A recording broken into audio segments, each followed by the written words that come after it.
মেয়ে থেকে মা হয়ে ওঠার গল্পটা প্রত্যেকটা মায়েদের জন্য এক অন্যরকম অনুভূতি।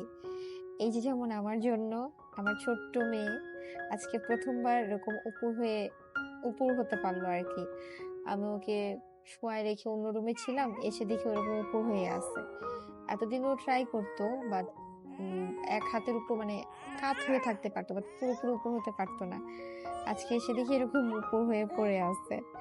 মাশাল্লাহ, মাশাল্লাহ, মাশাল্লাহ। আমি আমার মেয়ের সব সুন্দর সুন্দর মুহূর্তগুলো ক্যামেরা বন্দি করে রাখার চেষ্টা করি, কারণ আমাদের সময় তো ওরকম ছিল না যে বাবা মা এত এত ভিডিও ছবি। আর এখনকার বাচ্চারা ওরা কত লাকি হবে। ইনশাআল্লাহ আল্লাহ যদি বাঁচায় রাখে, ফিউচারে এসব দেখতে পারবে ছোটবেলায় কি করছে না করছে। আমাদের সময় তো আর দেখতে পারি না, আছে কিছু ছবি আছে, বাট ভিডিও আকারে তো আর কিছু নাই। আমি চেষ্টা করি বাবুর সবকিছুই এরকম ক্যামেরা বন্দি করার জন্য। এই যে এইখানে ও সেম ভাবে সন্ধ্যার সময়ও এরকম হচ্ছে, ওকে ঘুম পাড়ায় রেখে গেছে ওর নানু, এসে দেখে এরকম উল্টা হয়ে খেলা করতেছে, একাই, কোনো কান্নাকাটি নাই, কিচ্ছু নাই, খেলতেছে সে। সন্তানের প্রত্যেকটা মুহূর্ত আমার তো মনে হয় যে ওর এভরি সেকেন্ড আমি ক্যাপচার করে রাখি। ও যখন বড় হয়ে যাবে তখন আমি সব ওকে দেখাবো।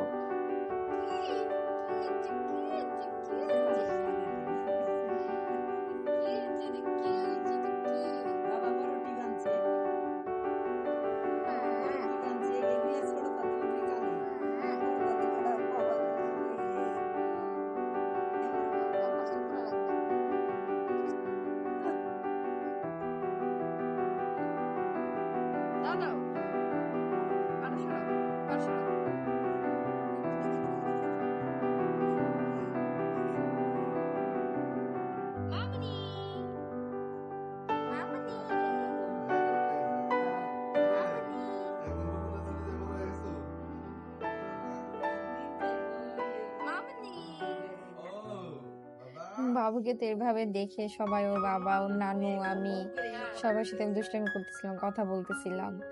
আর এই যে সে যে শিখছে উপর হওয়া, আল্লাহ, তারপর থেকে রাতে ওকে কোনোভাবেই ঘুমানোর আগ পর্যন্ত ওকে বারবার আমি ঠিক করে শোয়াই, আর ও বারবার এরকম উল্টায় যায়, আমি শোয়াই আর উল্টায় যায়, শোয়াই আর উল্টায় যায়। এরকম করতে করতে হচ্ছে লাস্টে আমি ঘুম পাড়াইছি। ওর চোখে প্রচন্ড ঘুম, কিন্তু ওই যে নতুন শিখছে, ও বারবার কাত হয়ে ওরকম উপর হয়ে যাচ্ছে, বারবার কাত হয়ে উপর হয়ে যাচ্ছে।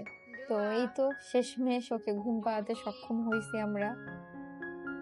আর হচ্ছে ওর বাবা পাশে কাজ করতেছিল, আর ওর এই অবস্থা ছিল।